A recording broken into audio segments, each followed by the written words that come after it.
They're being sold illegally in some Tijuana pharmacies, and it's Americans who end up, or could end up, paying the price. A 10 News investigation is prompting action by reputable pharmacies in Tijuana. 2 days ago, we showed you how easy it is to walk into several Tijuana pharmacies and illegally buy prescription drugs. 10 News reporter Laura Castaneda joins us now to show us the efforts to get the illegal pharmacies shut down. Right. Well, Carol and Steve, first of all, we want to clarify that not all pharmacies in Tijuana are illegally selling drugs. Today, we spoke to two longtime pharmacists who are licensed. They are outraged, not because of what we exposed, but because they say their own government is doing little to stop it.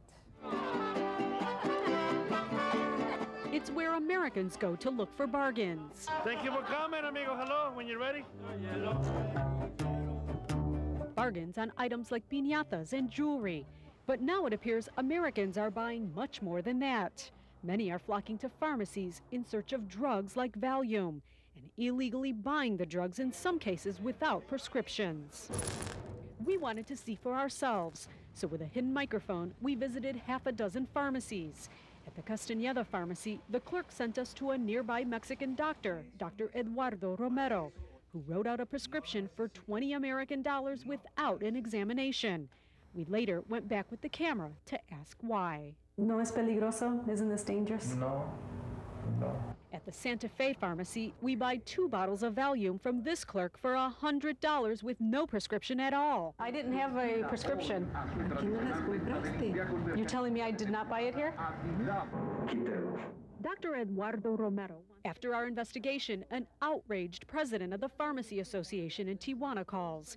Not shocked about what he saw in our report, but concerned for the reputation of hundreds of other pharmacies who he says do business legally. We're very concerned that businesses like that exist. We want to separate those pharmacies from the real ones, the reputable ones.